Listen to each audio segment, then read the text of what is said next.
도종환 시인의 흔들리며 피는 꽃이라는 유명한 시가 있습니다. 제가 그 시를 한번 읽어드리면, 흔들리지 않고 피는 꽃이 어디 있으랴. 이 세상 그 어떤 아름다운 꽃들도 다 흔들리면서 피었나니, 흔들리면서 줄기를 곧게 세웠나니, 흔들리지 않고 가는 사랑이 어디 있으랴. 젖지 않고 피는 꽃이 어디 있으랴. 이 세상 그 어떤 빛나는 꽃들도 다 젖으며 피었나니, 바람과 비에 젖으며 꽃잎 따뜻하게 피웠나니, 젖지 않고 가는 삶이 어디 있으랴. 흔들리지 않고 피는 꽃이 어디 있으랴. 시인은 꽃이 흔들리는 모습을 보면서 거기에도 다 이유가 있고 목적이 있겠지라고 생각하면서 이 시를 지었는 듯합니다. 여러분, 한낱 미물도 또 들에 피었다 지는 꽃들도 이처럼 다 나름대로 그것이 바람에 흔들리는 것조차도 이유가 있고 목적이 있다면, 하물며 하나님의 형상으로 지음받은 우리들은 어떻습니까? 반드시 나를 향한 하나님의 계획과 뜻과 그 목적이 있는 줄로 믿습니다. 그 존재의 목적 때문에 저와 여러분이 지금 이 자리에 있는 줄로 믿습니다.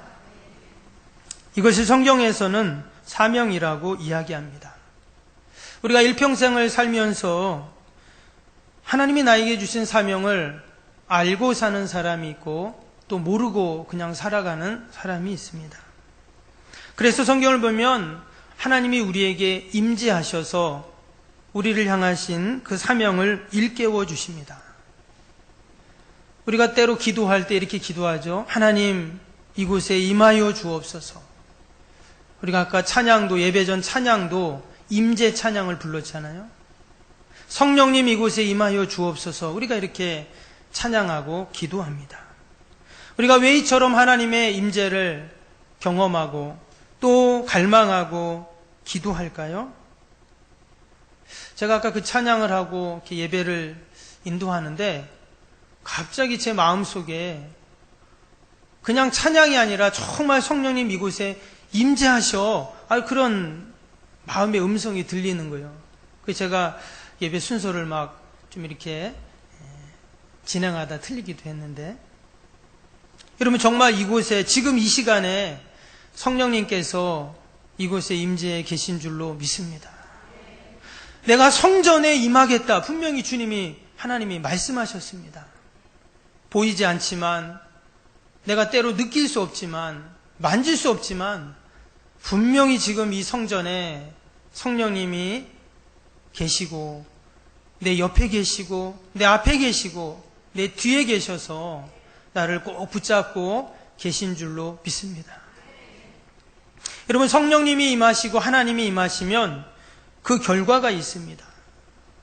하나님이 임하실 때 인생의 모든 문제가 사라지고 해결된다는 믿음과 확신이 있기에 우리는 늘 성령님의 임재를 소망하고 기도합니다. 오늘 1절에 보니까 하나님이 예레미야에게 임하셨습니다. 1절을 다시 한번 보시면, 아몬의 아들 유다 왕 요시야 지 13년에 여호와의 말씀이 예레미야에게 임하였고, 또 4절에도 보시면 여호와의 말씀이 내게 임하니라 했습니다. 여기서 지금 임하셨다라는 말이 히브리어로는 하야라는 단어입니다. 이 뜻이 뭐냐면 내가 누군가에게 존재한다, 이런 뜻입니다. 그래서 그 뜻을 풀어보면 하나님이 예레미야에게 존재한다, 이런 뜻이에요.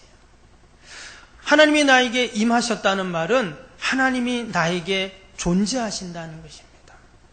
우리는 그것을 쉽게 이해할 때 하나님이 나와 함께 하셔, 이렇게 우리는 이야기를 합니다.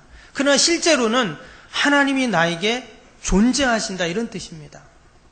여러분, 하나님이 내 안에 존재하면 어떤 일이 일어날까요? 놀라운 일이 일어납니다.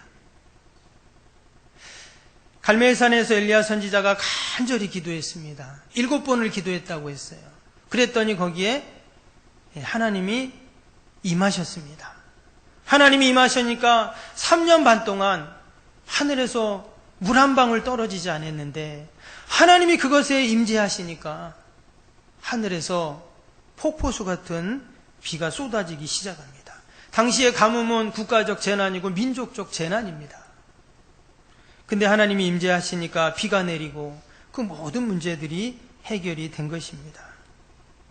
여러분, 동일하게 지금 우리 민족의, 우리나라의 모든 어려움들도 하나님의 은혜의 비가 내리면 여러분 다 해결될 줄로 믿습니다. 그것이 청와대에서 그 문제 해답이 나오는 게 아니라 어디 학교, 기관, 연구소에서 그 지금 우리 민족의 문제를 해결할 해답이 나오는 게 아니라 하늘에서 그 답이 여러분 내려올 때 온전한 해답인 줄 믿습니다. 우리의 인생도, 가정도, 우리의 자녀의 문제도, 우리의 일터도 다 마찬가지죠. 우리가 염려하고 근심하고 걱정하는 이유가 무엇입니까? 내가 그 문제를 해결하지 못하니까 염려하는 거잖아요. 누가 나를 좀 도와주면 좋겠다. 시편 기자가 그렇게 고백을 했는데, 여러분, 오직 나의 도움은 천지를 지으신 여호와 하나님께 있는 줄로 믿습니다. 창세기에 보면 태초의 세상이 혼돈과 공허와 흑암 가운데 있다 했습니다. 그런데 그 흑암 가운데 하나님이 임재하시자 질서가 생깁니다. 깜깜했던 흑암의 세상이 환해진 빛이 생겼습니다. 땅과 물이 구분이 안 됐지만 하나님이 임하시니까 묻이 드러나고 바다는 바다에만 머물게 됩니다. 아무것도 없던 세상에 여기에는 별이 있고, 여기에는 해가 있고, 여기엔 나무가 심기고, 여기엔 풀이, 여기엔 꽃이 피고, 물속에는 아무것도 없었는데 온갖 물고기들이, 해초들이 가득했습니다. 모든 것이 질서가 잡히고 아름다워졌습니다. 이게 바로 하나님의 임재의 결과이죠.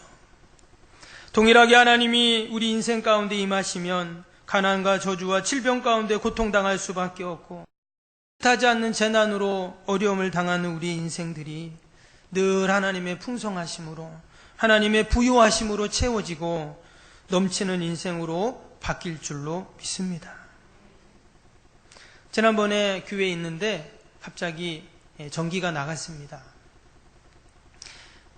전기 공사를 근처에 계속 비가 와서 잠깐 누전이 됐는지 정확히 알 수는 없지만 저희 교회뿐만 아니라 주변에도 다 불이 나간 것 같아요.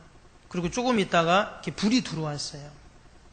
그런데 갑자기 전기가 이렇게 딱 나가니까요, 모든 전기가 다 꺼집니다. 냉장고도 꺼지고, 컴퓨터도 꺼지고, 전등도 꺼지고, 다 꺼져버리더라고요. 모든 전자제품들이 마치 다 죽은 것 같았습니다. 근데 다시 전기가 딱 들어오니까 마치 다시 살아나듯 켜지는 거예요. 그 기능을 발휘하게 되고 목적대로 사용할 수 있게 된 것입니다. 여러분, 하나님의 임재가 이런 것이죠. 하나님이 임재하시기 전까지는 그 기능을 발휘할 수 없고 그 목적대로 사용할 수 없습니다. 근데 하나님이 임재하시니까 모든 것이 살아나고 회복되고 소생되는 여러분 역사가 일어나는 줄로 믿습니다.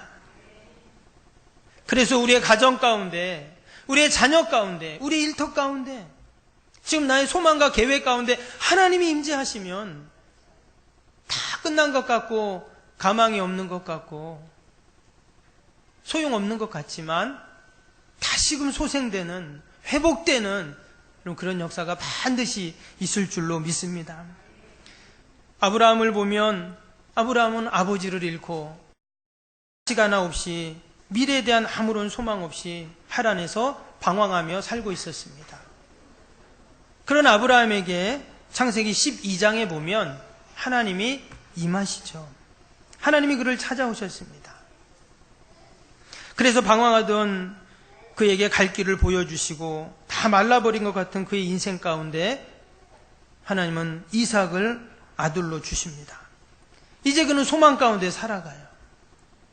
민족의 조상이 되고 모든 영적인 믿음의 후손들의 조상이 되는 그러한 은혜를 누리게 됩니다. 하나님이 임하시니까 그런 일이 일어났어요. 애굽의 노예로 살던 이스라엘 백성들, 그들에게 미래가 없었습니다. 하루 종일 뼈 빠지게 일하지만 미래를 위해 한 푼도 저축할 수 없었습니다. 자식을 낳아도 장래가 보장되지 않습니다. 세월이 지나면 조금 나아지겠지. 왕이 바뀌면 좀 나아지겠지. 그러나 그렇지 않았습니다. 아무것도 변하는 것 없고 더 고통만이 가중되고 무려 430년을 그렇게 살아가게 됩니다. 그래서 그들에게 한 가지 소망이 생깁니다. 하나님이 임재하여 주옵소서라는 소망이. 하나님이 우리 민족 가운데 하나님이 임재하여 주옵소서. 그들이 그렇게 하나님께 기도하고 부르짖고 또 부르짖었더니 때가 되면 하나님이 모세를 통해서 하나님의 말씀으로 그들 가운데 임하십니다. 결국 그들은 출애굽하게 되고 하나님이 약속하신 젖과 꿀이 흐르는 약속의 땅 가나안으로 들어가게 됐습니다. 때문에 우리는 늘 하나님의 임재를 우리는 기다려야 합니다. 하나님이 임재하시면 우리 인생의 출애굽도 가능하고 모진 광야도 다 지나갈 수 있고 약속의 땅으로 우리가 다 입성하게 되는 줄로 믿습니다.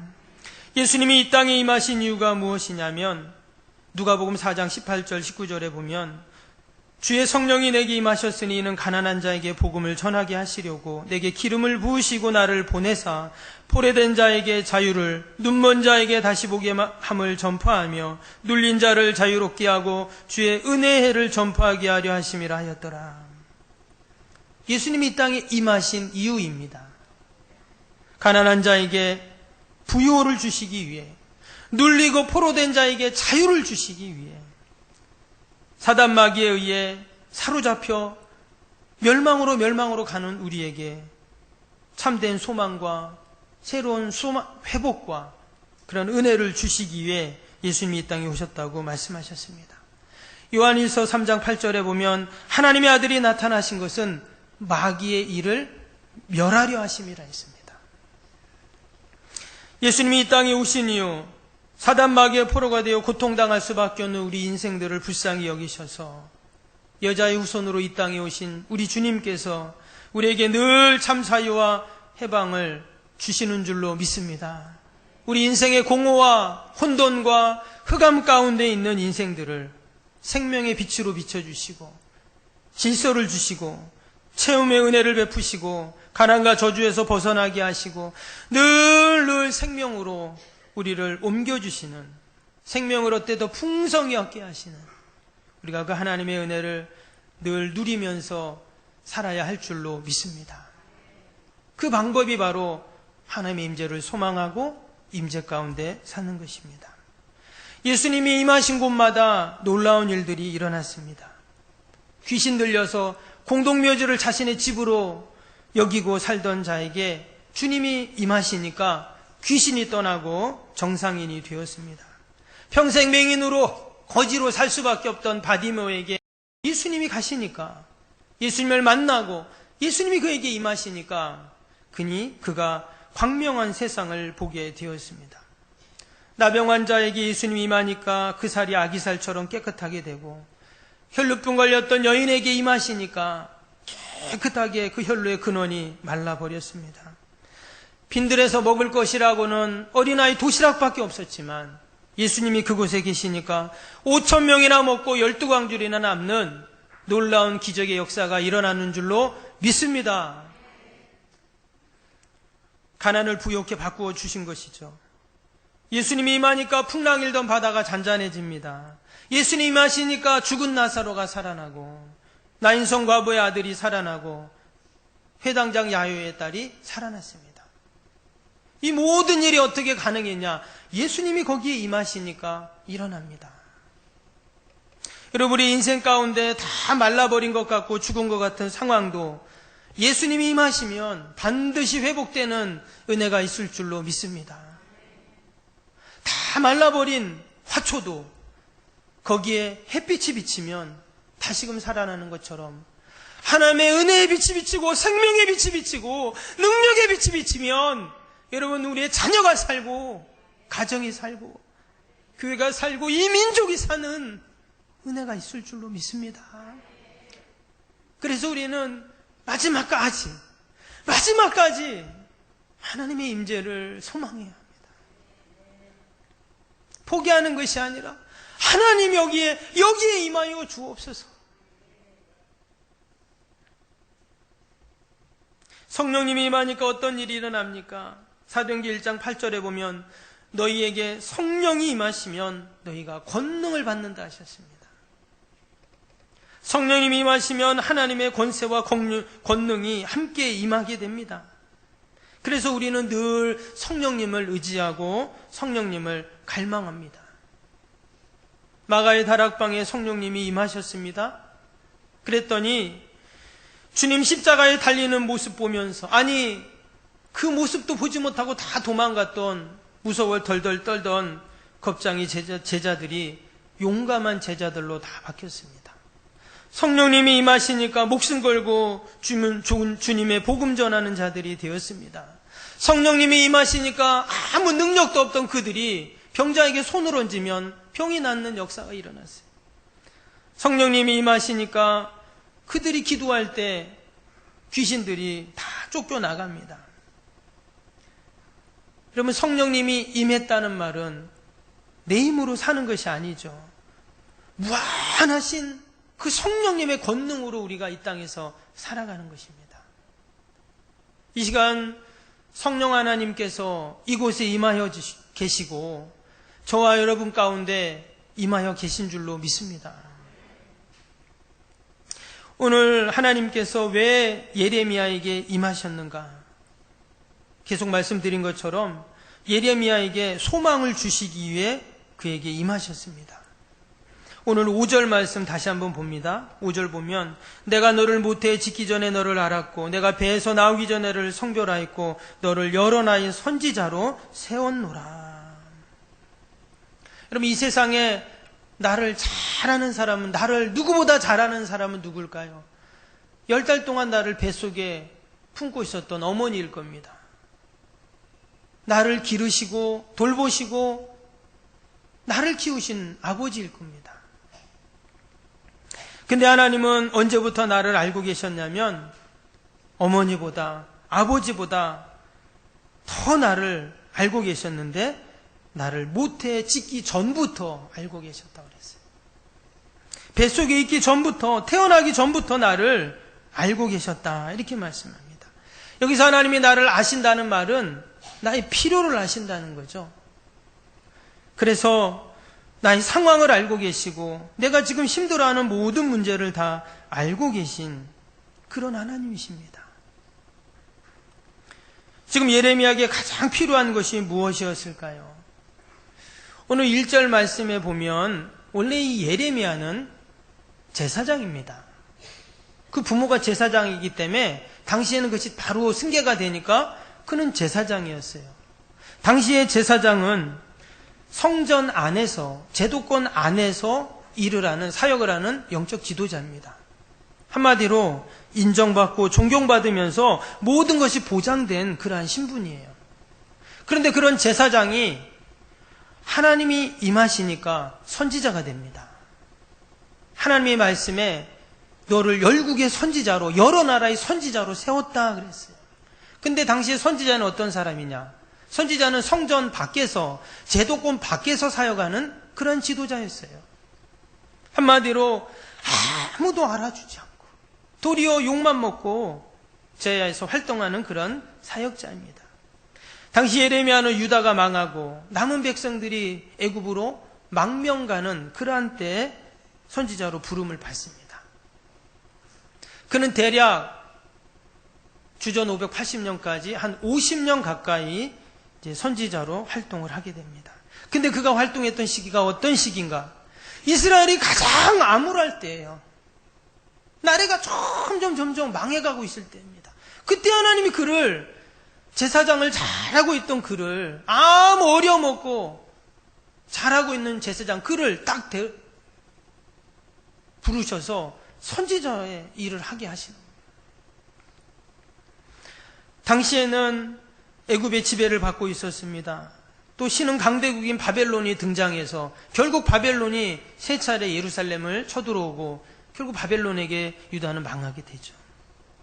많은 사람들이 바벨론 포로로 다 끌려갑니다. 그리고 남은 사람들은 애굽으로 다 피해 망명을 갑니다. 타향살이를 하는 것이죠. 예레미야는 이런 국난의 시기에 선지자로 부름을 받습니다. 때문에 당시의 사람들은 아무도 예레미야의 메시지에 귀를 기울이지 않습니다. 도리어 사람들이 그를 배척하고 그를 애굽으로 끌고 가서 그를 괴롭히고 그를 가두고, 그럼에도 불구하고 예레미야는 물러서지 않고 끝까지 하나님의 뜻을 전하게 되죠. 근데 전승에 의하면 그가 애굽에서 돌에 맞아 순교했다, 이렇게 이야기합니다. 여러분, 이 참혹한 시기에 그 극심한 고통을 겪으면서도 끝까지 산명을 감당했던 예레미야에게 정말 절실히 필요한 게 무엇인가? 그것은 바로 소망인 것입니다. 하나님이 나에게 임하시고 나와 함께 하시고 나를 도와주시고 내 앞길을 인도하시는 그 믿음과 소망이 그에게 절실했죠. 그런데 이러한 소망은 예레미야뿐만 아니라 당시 이스라엘 백성들에게도 마찬가지였습니다. 멸망치와에 놓였던 나라를 보면서 아무리 동서남북 둘러봐도 도와줄 사람은 하나도 없고 어디에도 소망이 없는데 그들에게 소망은 오직 하늘밖에 없었던 것이죠. 여러분, 지금도 동일하게 우리에게 필요한 것이 무엇입니까? 우리에게는 오직 하늘의 소망인 줄로 믿습니다. 우리가 사람들에게 전해야 할 것도 무엇이냐면, 교회가 세상을 향하여 전할 것도 무엇이냐면 오직 소망은 하늘에 있음을 우리는 전해야 하는 것입니다. 교회가 참된 길을 가르쳐주고 교회가 참된 진리를 가르치고 행하고 오직 소망이 하늘에 있음을 우리가 전하고 알릴 때, 여러분, 세상 사람들은 교회를 바라보며 소망을 갖고 교회로 발걸음을 옮기게 될 줄로 믿습니다. 하나님은 소망을 주시기 위해 그처럼 예레미야에게 임하셨던 것입니다. 또 하나님이 예레미야에게 임했던 이유는 그에게 사명을 주시기 위해 임하셨습니다. 오늘 5절 뒷부분에 보니까 너를 여러 나라의 선지자로 세웠다, 이렇게 말했습니다. 7절 후반절에도 보면 내가 너를 누구에게 보내든지 너는 가며 내가 너에게 무엇을 명령하든지 너는 말할지니라 했죠. 하나님이 우리에게 임하실 때는 분명한 이유와 목적이 있습니다. 어느 날 갑자기 것이 아니었죠. 모태전부터 그를 하나님은 알고 계시고 그를 성별하셨다고 했습니다. 그를 향한 하나님의 놀라운 목적과 계획이 그가 태어나기 전부터 있었다 하는 그런 말씀입니다. 그래서 하나님께서는 그에게 내가 너를 어디로 보내든지 가라, 무엇을 명령하든지 말해라, 이랬어요. 여러분, 이에 대한 예레미야의 반응이 어떨까요? 6절에 나오죠. 내가 이르되 슬프도소이다. 주 여호와여 보소서, 나는 아이라 말할 줄을 알지 못하나이다. 예레미야는 지금 하나님이 자신을 다른 사람들과는 다르게 특별하게 여기셔서 그를 태어나기 전부터 택하셔서 지금 하나님의 귀한 뜻을 이루기 위해 그를 사용하시려고 하는데, 그 이야기를 듣고는 뭐라고 합니까? 슬프다 그랬어요. 즉 하나님이 그에게 임하셨을 때 슬프다고 했어요. 여러분, 하나님이 나에게 임하면 기쁘잖아요. 즐거운 일이잖아요. 놀라운 일들이 일어나는데 지금 슬프다, 이렇게 말합니다. 왜 하나님이 택하시고 하나님이 임하시는데 슬프다고 했는가? 우리가 생각하기에는 이스라엘의 많고 많은 사람 가운데 예레미야를 택하셔서 그래서 그를 사용하시면 너무나 영광스럽고 기쁘고 즐거워하고 감사해야 할 일인데 그는 지금 슬프다고 합니다. 그러면서 뭐라고 말했죠? 나는 아이입니다. 나는 말할 줄을 알지 못합니다, 이랬어요. 이 말은 다른 말로 하면 나 안 하겠다는 거예요. 나에게 그런 일 시키지 말라는 거예요. 나는 힘들다는 겁니다. 나는 그런 거 할 줄 모르는 그런 사람이라는 거예요. 실제로 그가 그런 하나님의 일을 감당할 그릇이 안 되기 때문에 그렇게 말할 수도 있어요. 그러나 사실 예레미야는 그런 의미보다는 그가 지금 제사장으로 아무 문제 없고 그냥 안락한 삶을 살 수 있는 제도권 안에 있는 그를 하나님께서 마치 그를 들어서 저 광야에 마치 두는 것처럼 하시는 그 하나님의 뜻 가운데 그는 이처럼 고백을 하고 있는 것입니다. 그러나 하나님은 예레미야를 잘 알고 계셨죠. 모태에서 짓기 전부터 그를 알고 계셨기 때문에 하나님은 결코 실수하지 않는 하나님이십니다. 그래서 하나님은 예레미야에게 그 선지자의 사명을 주실 때 능히 감당할 수 있다는 것을 아셨기에 하나님이 그에게 이러한 사명을 주셨는 줄로 믿습니다. 여러분, 하나님의 사명을 우리가 받드는 것은 결코 쉽지 않습니다. 예레미야 같은 제사장도 이런 선지자도 하나님 나 못합니다 이렇게 말할 정도였어요. 여러분, 실제로 예레미야가 사명을 감당하면서 하나님의 뜻을 전하면서 얼마나 어려움을 당하는지 모릅니다. 몇 가지만 말씀을 보면 예레미야 12장 6절에 나오는데요. 제가 읽어드리면 내 형제와 아버지의 집이라도 너를 속이며 내 뒤에서 크게 외치나니 그들이 내가 좋은 말을 할지라도 너는 믿지 말지니라. 여기에 보니까 가족들도 그를 속이고 믿지 않는다 그랬어요. 가장 가까운 사람들도 그를 속입니다. 예레미야가 얼마나 외로웠겠어요. 사명을 감당하니까 이런 일들이 있다는 거예요. 예레미야 15장 10절입니다. 내게 재앙이로다. 나의 어머니의 어머니께서 나를 온 세계에 다투는 자와 싸우는 자를 만날 자로 낳으셨도다. 내가 꾸어주지도 아니하였고 사람이 내게 꾸이지도 아니하였건만 다 나를 저주하는도다. 사람들이 다 예레미야를 지금 저주하고 있어요. 그에게 지금 재앙이라고 말했습니다. 아니, 사명을 감당하니까 이런 일이 그에게 생기는 거예요. 예레미야 16장 2절입니다. 너는 이 땅에서 아내를 맞이하지 말며 자녀를 두지 말지니라. 심지어 결혼도 하지 말고 애도 낳지 말라. 이렇게 또 말씀하세요. 육신의 고난도 당합니다. 예레미야 20장 2절에 보면 이에 밧술이 선지자 예레미야를 때리고 여호와의 성전에 있는 베냐민 문 위층에 목에 씌우는 나무고랑으로 채워 두었더니, 이 밧술이라는 사람은 이전에 예레미야와 같은 제사장 동료입니다. 이런데 이제는 그가 원수가 되어서 그를 때리고 그를 가두어 넣었어요. 무엇보다 자신의 동족들이 끊임없이 하나님의 말씀을 외면하고 하나님의 뜻을 저버리고 우상 앞에 나아가는 모습을 보면서 예레미야는 어떻게 합니까? 늘 눈물을 흘리는 예레미야라고 그러죠. 눈물의 선지자. 여러분, 우리가 이런 생각을 할 수 있어요. 지금 예레미야에게 하나님이 임하셨잖아요. 그에게 소망을 주셨어요. 그러게 그에게 하나님이 사명을 주셨습니다. 그랬더니 어떤 결과가 일어났냐? 그가 이러한 고난을 당하는 거예요.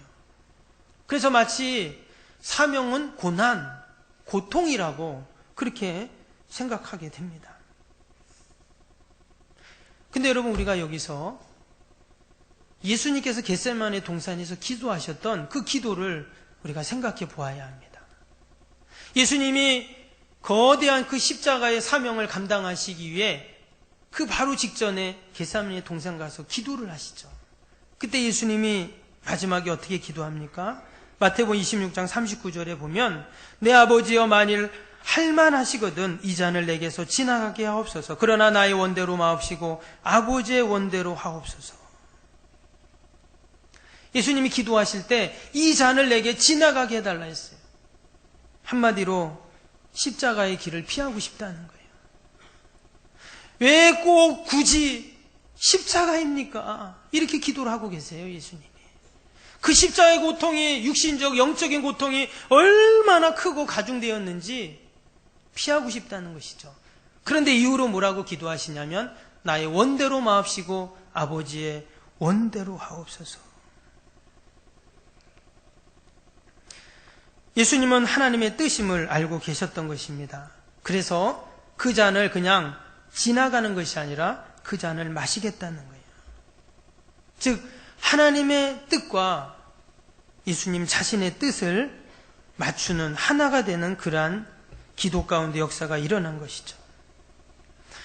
예레미야에게 하나님이 임재하셨습니다. 제가 서두에 임재라는 단어가 하야라는 단어라고 했죠. 존재한다라고 했습니다. 지금 예수님이 하나님께서 예레미야 안에 존재하십니다. 이제는 하나님의 생각이 예레미야의 생각이 되고 하나님의 뜻이 예레미야의 뜻이 되고 예레미야가 가는 곳이 하나님이 가시는 곳이 되고 만지는 것이 하나님이 만지는 것이 됩니다. 왜? 하나님이 그에게 임재하셨으니까. 그에게 존재하셨으니까. 사도 바울도 그런 고백을 했죠. 하나님이 그에게 임재했을 때 갈라디아서 2장 20절에 보면 이제는 내가 사는 것이 아니요 내 안에 그리스도께서 사신 것이다. 하나님의 임재를 실제를 경험하는 자들은 다 이렇게 고백을 합니다. 그리고는 이제 내가 주님의 뜻을 따르겠습니다 하고는 그는 일평생 그 주님이 가셨던 십자가의 길을 가게 되는 것이죠. 지금 예레미야가 수많은 고통을 당합니다. 하나님 주신 소망을 갖고 그 사명을 붙잡고 하나님의 임재 가운데 하나님의 뜻을 이루니까 수많은 고통을 당했어요. 근데 지금 예레미야에게 누가 계시다고요? 하나님이 그 안에 실존하시잖아요. 그러니까 예레미야가 욕먹을 때 누가 욕먹을까요? 하나님이 욕먹는 거죠. 예레미야가 아플 때 하나님이 아프신 거예요. 예레미야가 매 맞을 때 하나님이 매 맞는 거고 예레미야가 배가 고플 때 하나님이 굶주리시는 거고 예레미야가 옥에 갇혔을 때 하나님이 옥에 갇힌 겁니다. 여러분, 우리가 마지막까지 소망을 잃지 않고 하나님이 주신 사명을 붙잡고 끝까지 참아내며 사랑하고 아프고 힘들어도 견딜 수 있는 이유가 뭡니까? 하나님이 나에게 임재하셨기 때문이에요. 오늘 2절 말씀 다시 보시면 지금 하나님이 예레미야에게 임재하셨는데 어떻게 임재하셨습니까? 여호와의 말씀이 예레미야에게 임했다 그랬죠. 밑에 4절도 보세요. 여호와의 말씀이 내게 임했다 그랬어요. 11절도 보시면 여호와의 말씀이 또 내게 임하시니. 여러분, 하나님이 나에게 임재하시는 것은요 이상한 신비 체험이 아닙니다.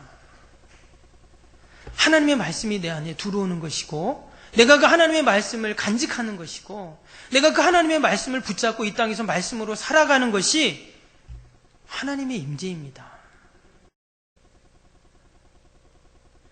어디 가서 하나님의 임재를 허공치는 이야기를 해서는 안 돼요. 그런 얘기 하는 사람들 들으면 안 됩니다. 하나님의 임재는 말씀의 임재예요. 우리가 늘 예배 드리잖아요. 늘 말씀을 듣잖아요. 늘 집에서 말씀을 읽잖아요. 내가 늘 말씀을 암송하고 내가 그 말씀대로 살려고 하잖아요. 이미 하나님은 나에게 임재해 계시고 여러분 나와 함께 하시는 줄로 믿습니다. 어떻게 예레미야가 그 어려운 시대에 무려 50년이라는 긴 세월을 외롭고 힘겨운 선지자의 길을 넉넉히 갈 수 있었는가? 그 이유는 딱 한 가지입니다. 누가 그를 위로해 준 것도 아니에요. 누가 그에게 돈을 갖다 준 것도 아닙니다. 누가 그에게 큰 벼슬을 준 것도 아니고 권세를 준 것도 아니고 지위를 준 것도 아니었어요. 아무도 그를 알아주지도 않았어요. 그런데 어떻게 넉넉히 감당했는가? 하나님의 말씀이 그에게 늘 있었기 때문입니다. 말씀으로 충만했기 때문이에요. 예수님은 말씀 그 자체였었습니다. 말씀이 육신이 되어 이 땅에 오신 분이셨습니다. 그래서 예수님은 말씀으로 늘 충만하셨어요.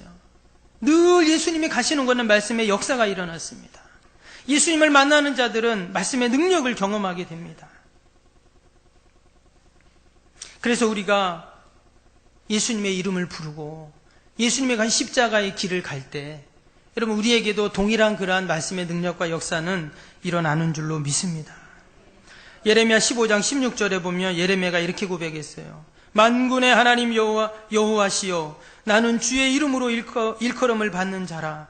내가 주의 말씀을 얻어먹었사오니 주의 말씀은 내게 기쁨과 내 마음에 즐거움이오냐. 예레미야는요 하나님의 말씀을 얻어먹는다고 그랬어요. 그래서 그 말씀이 내게 큰 기쁨이고 내 마음의 즐거움이랍니다. 우리가 음식을 먹어야 힘을 얻어 살듯이 여러분 우리가 영적인 양식인 하나님의 말씀을 늘 받아 먹어야 우리에게 기쁨이 생기고 즐거움이 생기고 힘이 나는 줄로 믿습니다. 임재하시는 하나님은 지금도 저와 여러분들에게 말씀으로 늘 임재하십니다. 그래서 우리에게 참된 소망을 주시고 사명을 새롭게 하십니다. 한 주간도 하나님의 임재에 감사하고 늘 말씀에 동행하며 하나님이 주신 사명을 넉넉히 감당하는 저와 여러분이 되실 수 있기를 바랍니다.